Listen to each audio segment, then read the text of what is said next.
see it. Is he capable? Is he capable? on himself. I am all He put in. him on He's himself. getting 1,500. I don't think that they'd let an ECU loss sneak into the top 12 ever. We're going to struggle coming into our home here with that crowd. I mean, they make noise. They make a difference. Well, we're 2 weeks in to the season so far. What do we actually know about BYU? And is the offense going to be the downfall this season? We're about to find out. First off, we're going to cover our report card of the last night's game, what we saw, what we liked, what we didn't like. Then we're going to get into the Cougar crystal ball, looking at what's coming for the next couple weeks with the bye week coming up, how we can prepare the best, in our opinion, for East Carolina, what we can do to beat them. Then it's time for our all in our or fold, the hot take showdown. Let's start off with you, Keith. What's your report card for last game? Well, I liked a lot of what I saw. I think we actually played a really good game. I definitely liked, I felt like our pass rush was awesome. Love that. There are a few things that I'm still worried about, a few things that I felt like we need some work on. But as far as a report card, I'm going to, we saw more than we saw in the first game for sure. So I'm going to give us, I think I saw some worries that I didn't see in the first game. But Stanford being a little better team definitely brought out a few worries. So I'm going to give us a B-. Yeah, I would say I thought the defense looked outstanding. It's pretty easy to look outstanding against a team that doesn't look so outstanding. And I thought Stanford really struggled with their offense. I mean, I think they're going to struggle this year offensively. So our defense looked amazing. I still have some precautionary worries about our offense, obviously. But at the same time, Bear Bachmeier, true freshman, Power 4 win by 24 points. I don't know if we can be too upset about that. He made some good plays with his legs, made plays with his arms when he had to. Receivers had some drops. I'd say overall, it's kind of what I was expecting, so I'd probably say B. That's fair. Our defense was outstanding. We expected that to a certain extent, but you got Keanu Tanavasa up the middle, Logan Latui off the edge, and then our linebackers. I mean, fill in those gaps. It was amazing. Isaiah Glasker, Kelly coming up there. Those four players really, really stood out to me. And the pressure, the fact that we held a P4 team, granted, Stanford is not an amazing offense, probably pretty weak, but definitely stronger than Portland State. Yeah. Right? We held them to 3 points in that game. That was awfully impressive. In fact, we could have had a shutout, had a few things gone just a little bit differently, right? So I think I would give our defense an absolute A+ in that game. There's always room for improvement. Offensively, were we weak? I don't think so. I think we're playing it safe. My bet was that, we're obviously not opening up the whole playbook. We've got a true freshman quarterback. We're trying to just get him comfortable out there a little bit. There was no need there. Yeah, that's true. That said, we had a drop off a little bit in our rushing game. Certainly in our passing game, we tried to rely maybe a little too much on the rush. Hurt us a little bit. I'm gonna say, I'm gonna give it a B. I'm gonna give it a B overall. Yeah. For that game. I think a B would basically be what we expected in a lot of ways. And that was my reason for giving a B. I definitely agree with a B on that. I do think Stanford's defensive line looked a lot. I mean, we kind of predicted it last week. Their defensive line looked like a Power 4 defensive line. I mean, that our offensive line didn't look bad, but your rushing game will drop off from Portland State to Stanford just because of the recruits you're getting. So their defensive line did pretty well. I honestly thought that either their defense did better than I was expecting or our offense didn't quite do as well because it didn't feel like we scored 27 points in my game.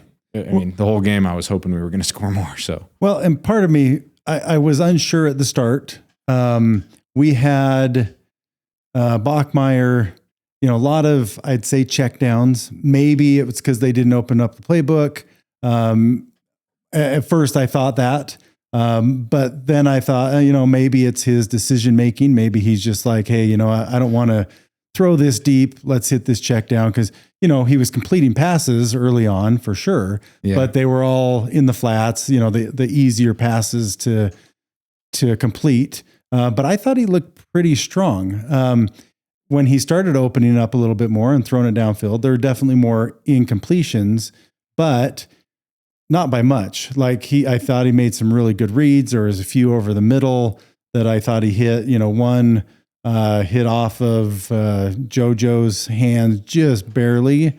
But it was a good looking throw under pressure and with a decent coverage that, a barely miss. But I thought he looked really strong as well. So from week 1 to week 2, Portland State to Stanford, did Bear Bachmeier make progress?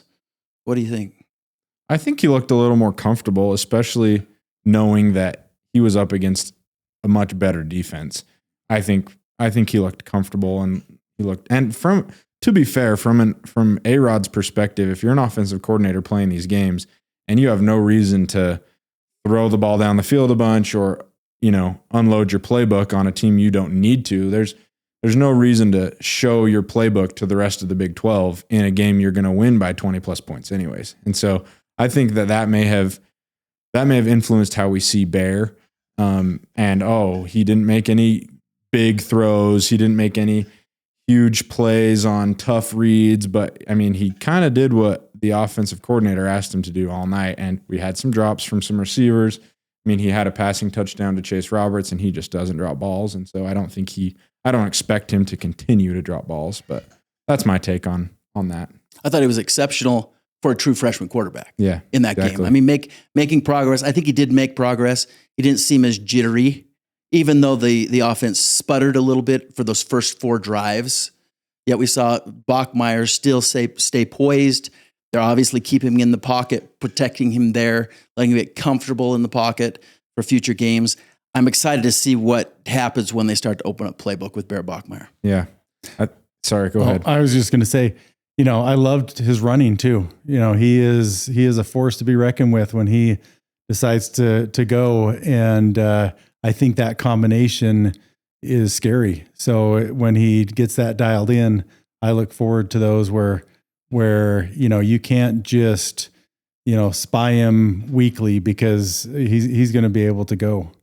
The Cougar offensive line looked pretty good too. And we gave up 3 sacks, which is never the best, but I think some of that comes with continuity in the offense, a true freshman quarterback who's getting used to making his reads maybe twice as fast as he used to. And I think that affects the offensive line. But I will say I feel more confident in the offensive line at this point this year than I did at this point last year. And we're able to run the ball. They're able to move dudes. A couple miscommunications, but those things happen early on. So I'm feeling good about those guys. What's the deal with Parker Kingston's hands? Is this a problem or is it just early season? What do you think? Well, I think early season. I didn't see last year that there was a big problem. So maybe it's, maybe the delivery of the ball is a little bit different. Maybe it's a little bit of the jitters. I don't see it as being a long-term problem. He seems to always have had good hands. Once the ball's in his hands, I think he's one of our most dangerous players. And I think that putting him back there on punt returns, we saw what he did last year. I think punt returning especially is a big mental game. And I think that if you start off with a couple rough plays like he has this year, it gets in your head, not only when you're back catching punts, but when you're on the offense and when you're playing. I think, you think about catching a punt, and it's no excuse. Parker knows this. He would say the same thing, but you're staring up in the air at the ball, waiting for dudes to come hit you, and that's a hard place to be in. And I think that it's a mental game most of the time, and I think he'll figure it out. I think it'll just take some time. So do you think that with the change they made, I don't know if that's going to be a permanent change, but you had Tiger back there that returned one of the punts. Maybe they did that so that and Hagen Kingston could relax a little bit. Yeah.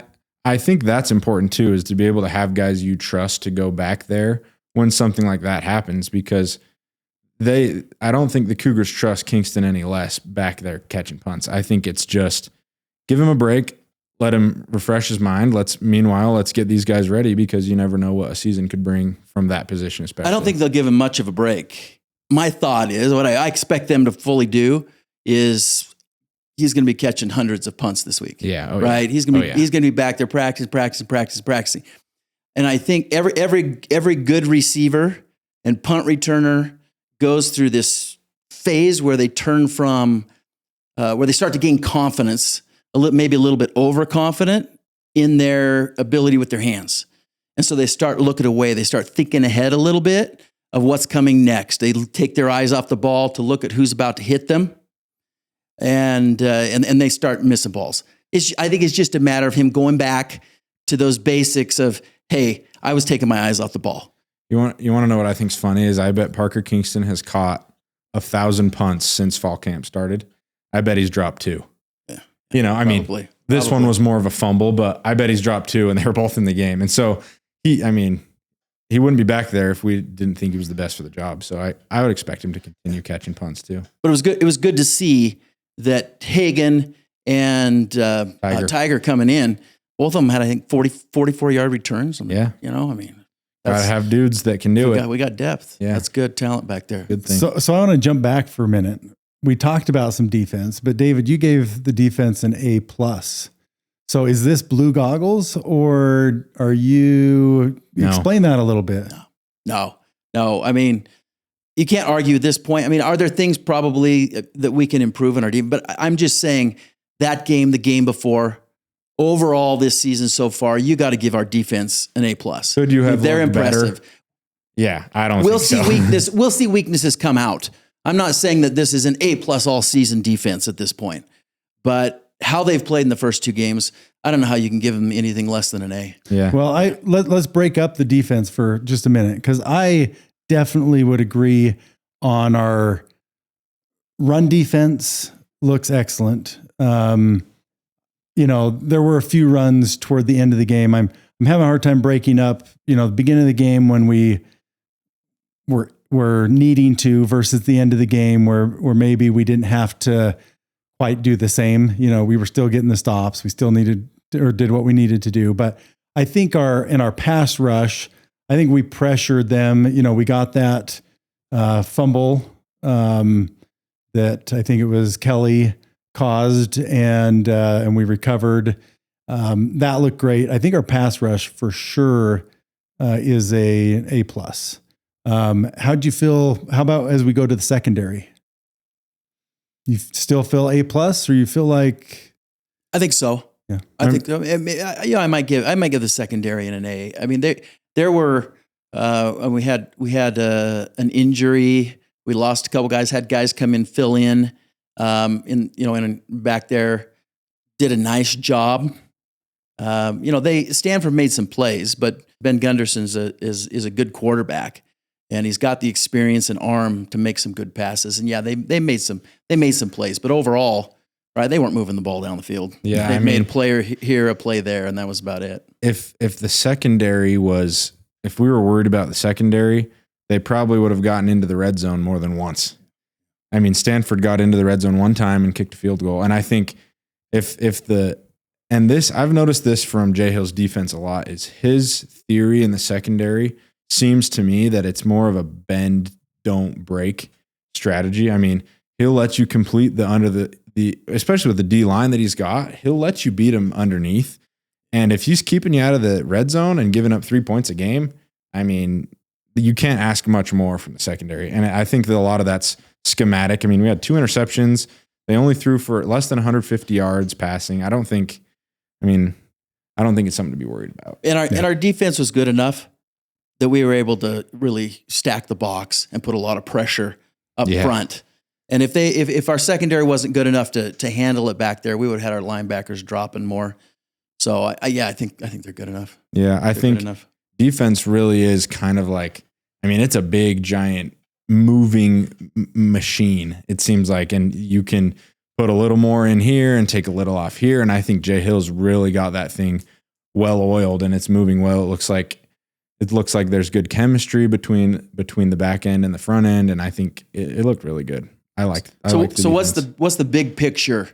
What's our so far after 2 games? 1 FCS, 1 P4, right, against I don't know. We really don't know how good Stanford is or isn't at this point. Probably on weaker for sure. Looked better this last game against BYU than they did the week before, or 2 weeks before against Hawaii for sure. But what's our takeaway? What can we say about BYU football after the first 2 games? Well, coming in, especially with the quarterback situation and not quite knowing, I think it's looking strong. I think, obviously there's still a lot of learning. And I think you add a new quarterback into just general offense. Defense comes along always faster than your offense does. But I feel like, defensively, like we've talked about, I feel like it's coming along great. Offensively, a little slower, but that's to be expected. So there's nothing in that I'm, worried about because of, a 2-week start. We've looked good. We've looked strong. There's definitely been some mistakes, but I think, anytime you have a running game and Martin is looking amazing, anytime you have a strong running game, I think it helps a quarterback relax and takes off some of that pressure to let him just play his game. And so I think we'll continue to see improvements, hopefully through these first few games where, by the time we get to some of the hardest games in our schedule, hopefully he's got this offense dialed in. I think that if you told me with the 2 games that we were given to start the season that we would win one of them 69-0, one of them 27-3, and with a true freshman quarterback starting, I would take that any day of the week. And so I think given what we've been given, I don't know how much we know about BYU, specifically the offense, but I expect to go against harder defenses. I expect to go against harder offenses. I think that we're in a good spot. I think that most Cougar fans, tell me if I'm wrong, most Cougar fans would have taken the outcomes that we've had so far in this season. No question. Yeah. No question. And 93 points. I think it's 93, aren't we? 93 points so far scored in the first 2 games by an offense that is starting out slow with a true freshman quarterback. Oh, yeah. I mean, you take that anytime. I mean, that's Exactly. a really good sign. Defense always comes out strong, especially home games. One of my big takeaways is, man, you're going to struggle coming into our home here with that crowd. I mean, they make noise, they make a difference. They hype up defense probably more than they do in offense, and that's showing so far. Yeah. So, yeah. I think another thing too, it's fun. You can tell that I've always believed that the culture at BYU has been good, but you can tell that this team they're bought in. I mean, you've got start of the fourth quarter, I actually saw a clip. I couldn't see it on live TV, but you see a clip of the little program they do to start the fourth quarter, and all the players are clapping along with the fans and they're pumping the crowd up on the field. And I think that continuity that the fans have with the players and the players have with each other makes playing at Lavelle Edwards pretty tough. And I love watching those guys do that. It's fun. Well, they definitely bring in the energy at home. Can we bring that same energy to East Carolina? Yep. Right? In 2 weeks. Yep. And that's the big question, right? Yeah. Well, and hopefully Kalani, I think it starts with him. You watch him. I don't know where you guys watched yesterday, but they were showing that his excitement. He's coming on the field dancing, and he's getting the crowd going. And so I think his mentality. Maybe he can help bring that on the road and get these players going. Obviously, it's not the same as having your student section, but hopefully he brings some of that energy himself. Yeah, he definitely brought it with that robot. Tay's going to do a little robot for us, right? Man, yeah. I mean, that was impressive. I won't even try to mimic that. He can put the moves on a little bit better than any of us. That's for sure. You got to love Kalani. It's no wonder recruits want to come play for Kalani Sitake. And from the people that I've talked to that play for him, there's no one else they'd rather play for. Yeah. So that's a good thing he's got going for him, and it's helping us out too. Yeah. he brought that same energy even when he was a player, and seeing him at practices, he always had that kind of energy and just brought it every day. So love it. And with that, what is our crystal ball? What, looking ahead, we've got now 13 days till we travel out to Dowdy Ficklin, right? And that's you're laughing at. I'm gonna be I know honest. that's a strange I didn't name know for a where stadium. they were from. I'm sorry. I just didn't know. I don't know That's the name of their stadium. It's I mean, no, that's Dowdy impressive. Ficklin. That's impressive. I just funny. It made me laugh. I'm sorry. Cut that out. So what's the crystal ball? How are we going to fare out there in North Carolina in 2 weeks? So from what I've seen of East Carolina, I don't know their football stadium name. I'm sorry, but I have seen they're a passing team. So they were this last week. They were down. No, sorry, NC State. They were down 17-0 at halftime, and they put on an air raid show, and they made that a football game. They lost by a touchdown, 24-17, but I mean, they won the second half 17-7, but I think they had like almost 400 yards of passing, and most of them in the second half. And so that I think will put the defense to the test, both the pass rush and the back end, see how that all works out. But I'm excited. I think that it will really be a better test for the Cougars. They're over 950 yards. East Carolina is 950 yards in total offense in their first 2 games. Impressive. I mean, that's over 500 in their first game, and almost a 450 in against a good NC State team of the ACC, right? Yeah, definitely. Well, they had NC State shut down the run game. I think they only had 30 yards rushing. And I kind of expect that that's where we might be, right? Hopefully we don't allow 389 yards or whatever they had in passing, but I think our defensive secondary will be tested in this game. And hopefully the change is, I feel like anytime you give a quarterback and an offense a ton of time to throw the ball, they're going to make plays. You can't guard receivers, no matter how good of a DB you are, for more than maybe 6 seconds. It just becomes near impossible. So hopefully with that, 6 seconds. You were a good DB then. Yeah, Dad, we're not all on your standards here. That's on the longest. I'm just saying. So I think, getting that pressure is going to be crucial, because if they don't have as much time to throw the ball, and we're keeping most of their throws having to be up in the, shorter than maybe 20 yards, that's a really good sign. And hopefully we can really shut down their passing as well. So here's one more thing I got. Notice how we get into the Cougar crystal ball. We're talking about East Carolina. We're not talking about maybe our biggest concern, which is the offense. We're talking immediately about, okay, can our defense stop them? I think our defense will win us a lot of games when they're able to hold teams to under 20 points. I mean, the offense sputtered and had 27 points. We had a safety, but I mean, if the defense can play how we know they can play, I don't think there are many teams we're going to be scared of. So I think this week will be telling. How does the defense fare against an increasingly better offense? Because I think ECU's offense is better than Stanford's offense. So we'll see. Is that our key to success for the East Carolina game? What's BYU's key to success in this upcoming game? Well, looking, and again, it's hard because we have such a short season so far. But they also allowed a lot of pass yards. East Carolina did. And so I feel like, we've got to get our pass game going.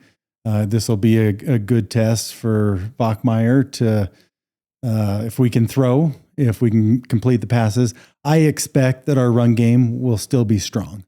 I don't see that we're going to get shut down in the run game. I think we'll fare just fine. So it'll be a test to see if we can throw the ball and throw it down the field.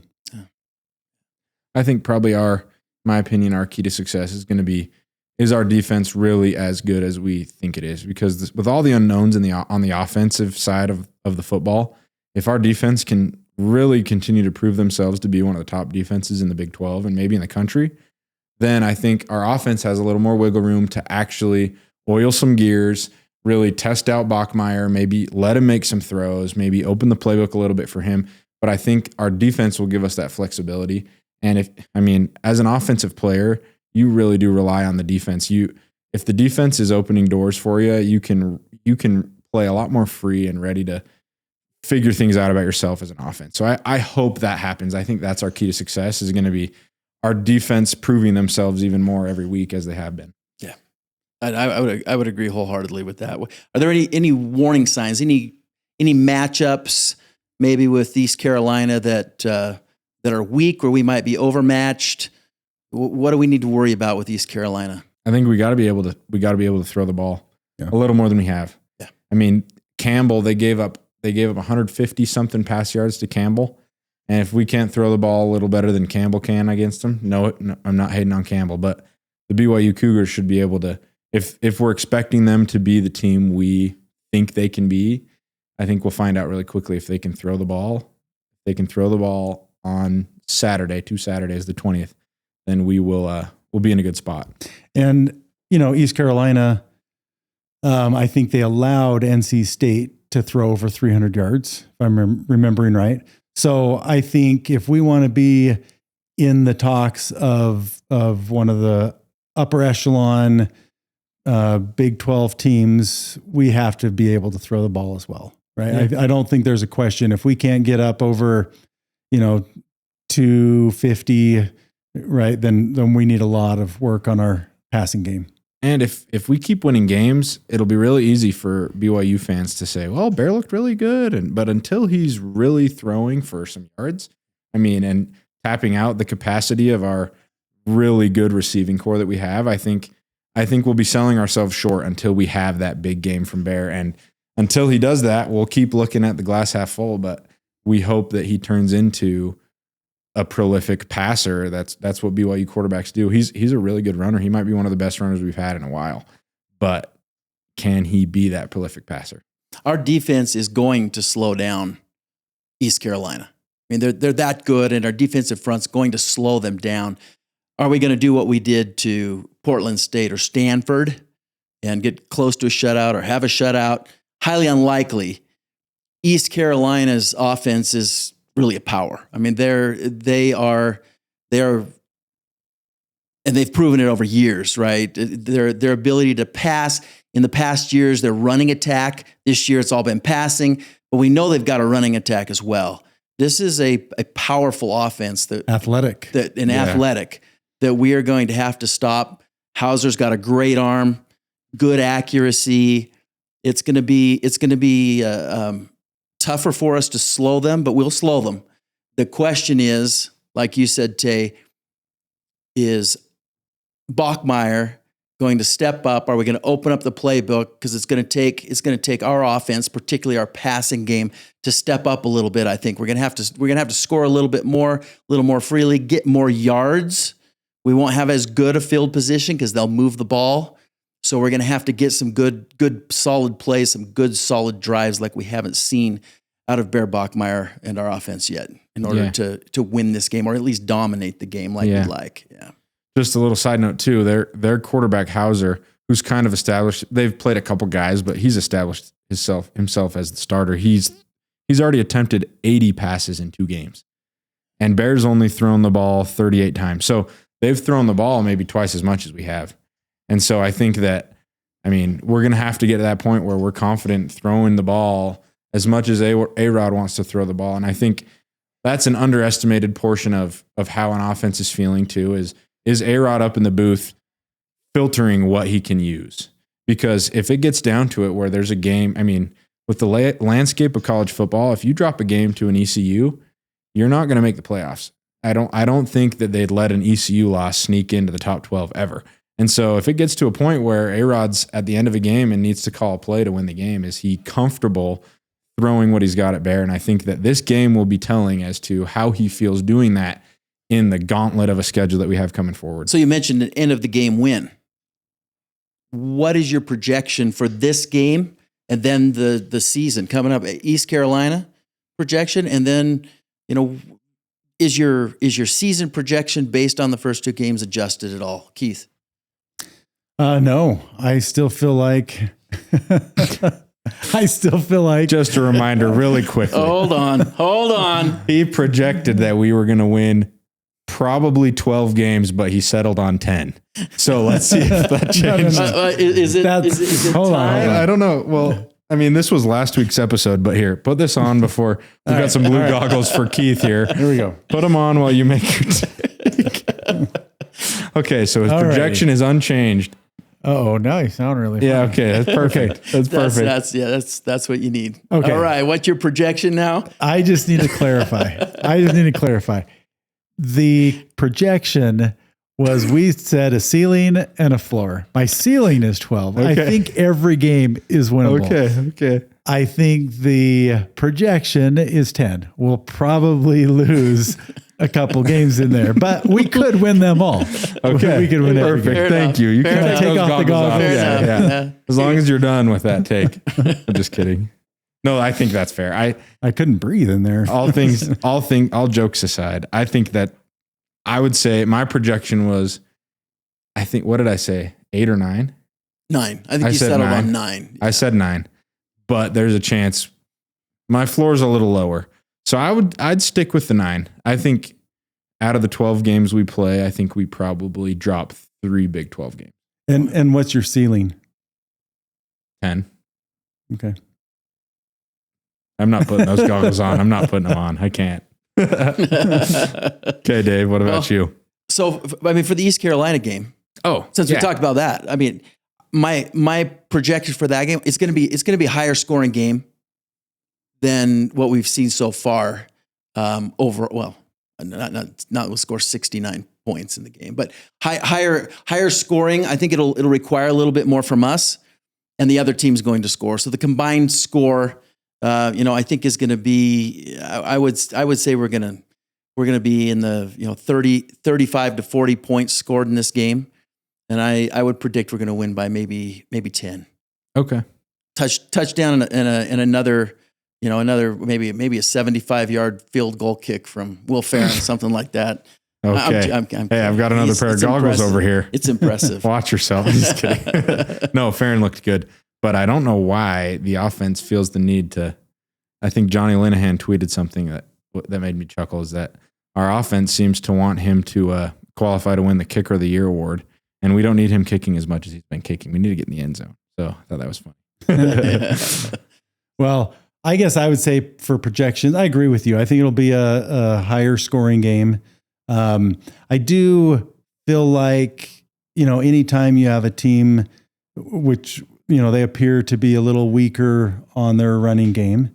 So it does allow us to have maybe an extra DB run something a little bit different to help shut down their passing game. But I still feel like, I wouldn't be surprised if similar to you, I think we win by 2 touchdowns, but I think it'll be a much higher scoring game, maybe a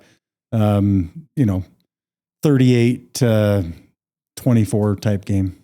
So here's a question. You say maybe we win by 10. If that happens and we're sitting here in, I guess, what would be 2.5 weeks, are we going to be worried about a 10-point ECU win, knowing what we're heading into? Because after that, it's Colorado. I mean, a 10-win win over ECU, right? Yeah. Beat them by 10. Beat them by 10. We beat them by 10. Are we sitting here thinking like, crap, we only beat them by 10? That's where my predictions come from, and maybe I need the blue goggles, but I predict us to win by 17 points. And I think if we win by less than 17 points and we're in the fourth quarter and we're like, oh man, this is a close game, I'm a little bit worried for our Big 12 schedule, because it's going to be tough. I mean, like I said after in our last episode, increasingly West Virginia might be the only team that we're not worried about. I mean, Colorado won this week. Arizona beat an FCS team. Utah looked good against an FCS team. Iowa State played well. Texas Tech played well. So I don't know. But did Utah win by as many points as we won? Did they get a shutout? No, they didn't. No, they did not. At home. Against an FCS, yeah. At home. Yeah, so we got to win. We're going to win at East Carolina. All three of us are in agreement there. And you said Keith, a 10. You're holding with 10 wins as your prediction on the season. Yeah. Right? I'll say You're at 9. I'll say You're 9. I'm at 9.5. Right down the middle. Because I just like to make you both happy. You know what I mean? I'm a people pleaser. Yeah, you win either way. 9 or 10. No, but I think we dropped. I settled on 10. I thought we'd get 10 wins last week. After what I saw, I just have a little question mark in my mind. I need to see this East Carolina game. I need to see what we can do. I need to see the improvement on the offensive side, particularly in the passing game from Bachmeier. Open off our offensive playbook a little bit. I'm still of the opinion that we don't have enough data to predict a 10-win season, so I'm dropping a 9.5. Smart. I'm thinking maybe a 9. I would say 9, but you saw me give him the goggles and you moved it down to 9.5. Had to get a little close. No, the 10's good. It's the 12 caught me off guard. 12 caught That was just the ceiling. I'm just kidding. There's not any game at this point that I see for sure is a loss on our schedule. Yeah. I think every single game is definitely a possibility. Do we have some improving to do? Yeah, of course we do. But I don't go into this. We're not playing, Ohio State, and I don't see us, a game like that, maybe especially on the road that we just can't win. Right. Yeah. But I think we're going to be competitive in every game. So it's time for all in or fold, right? So you get to say whether you're all in on our hot take or fold. We're each going to have a hot take here, and we either all in on it or we fold. Okay. See where we're at. So my hot take is that Will Ferrin will kick a 60-plus yard field goal this season. You all in, Keith, or you fold on that? Okay. I am all in because my hot take was going to be that Will Ferrin will kick a 60-yard field goal. So, yeah, whatever. So I'm all in. That's actually crazy because we didn't talk about this before filming. Just so you guys know that our hot takes were exactly the same. You really have the same hot take. Same hot take. Same hot take. So I'm going to one up you. I'm going to say for my hot take that Will Ferrin is going to kick a 62-yard field goal. Okay. We got to start with mine. Start with David. Okay. Here, one second. We all in on Keith? Are you all in on a 60-plus yarder? Yes. You are. I am. I'm going to fold on that one. I'm folding. You don't think he can hit I think he's going to make a bunch of 55s, but I think we're going to score. I think we're going to score more than a 60. I don't think he's going to need to kick a 60 yarder. Okay, so we're split on that. Okay. I guess my vote counts, so we're 2 out of 3. Oh my goodness. All right. So 62-yarder now we got. Will Ferrin hit a 62-yard? Chime in the comments if you think that Will Ferrell will hit a Will Ferrin. I could see Will Ferrell hitting a 62-yarder, but Will Ferrin, no. Okay, so Will Ferrin. Will Ferrin hit a 62-plus yard field goal? Are you all in, Tay? I'm folding. I don't think he's going to have to. Okay, I fold on that. I think that's another blue goggles right there. 62. No, I'm okay. I'm not putting it back on. Here, just keep him here. There you go. All right. Okay, but we do need all of our fans, watchers of the show, to chime in here. So please chime in on this one, because we got to have a tiebreaker. We got to know, is it 60, 61, 62, or is it not even 60, right? That Will Ferrin's going to kick this year. Here's what I'm going to say. I'm going to defend this just a little bit. I don't know if he'll be asked to, but if you look at that kick and his distance that he has, there is no question in my mind that he has the distance and the accuracy to hit that. Now, I think he'll be an NFL guy for sure. I did have one question though. He has been so accurate. Do you think that coach, when you put a record on the line, if we don't need it, if it's to win a game, obviously coach is going to say, go out there and kick it. But if we don't need it and we're just getting, stopped and it's and it's first down. Just kidding. We got a fourth down and we can kick or we can go for it, within that range. I don't know that they ask him to do it. I bet you Kalani would have some fun with it. But, because you want to keep a record alive, right? He's the biggest longest streak that we've had in BYU history. That West Virginia game's our chance. Yeah. No offense to all the Mountaineer fans out there. Yeah. No offense. No offense. We're gonna start talking like this. We're gonna lose to them. Why? So okay, what's your hot take? My hot take is LJ Martin has been looking awesome, and I think that it's been since 2021 that we've had a 1,500-yard running back in Tyler Algier.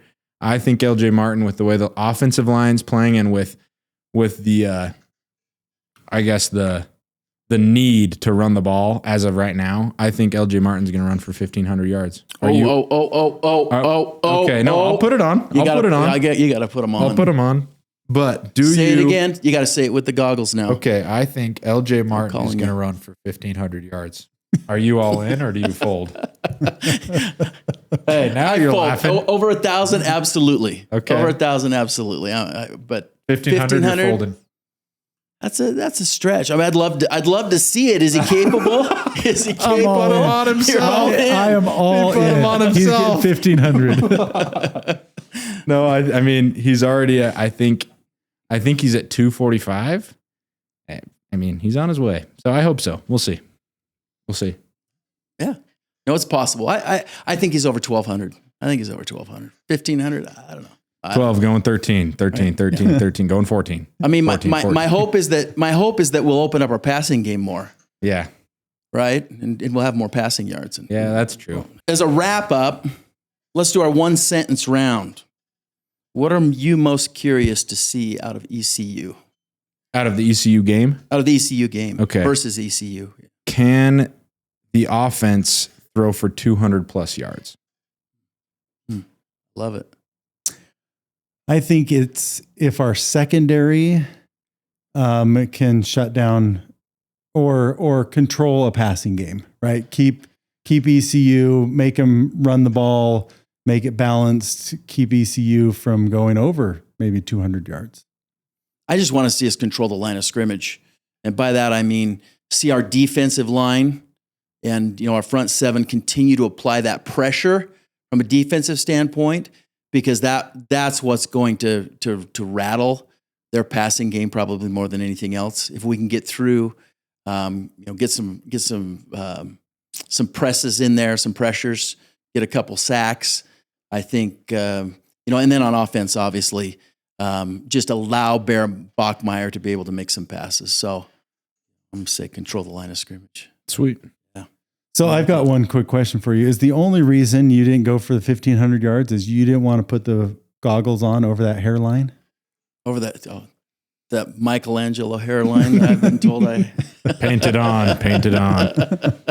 He's older than he looks. Just kidding. All right. So I guess that's really a wrap for today. We appreciate Keith, Taylor, for being here with us, and David, for running this show. Don't forget yourself, my friend. And we thank you for watching. We really appreciate Beehive Broadcast, our producer, for putting this podcast together and helping to edit and market, do all of those things that they do to make this a success. And we appreciate you more than anything else. Please follow us on all your favorite socials out there. Watch us on YouTube. Subscribe, share. We really, really appreciate it. We're all on Blue, and we'll see you next time.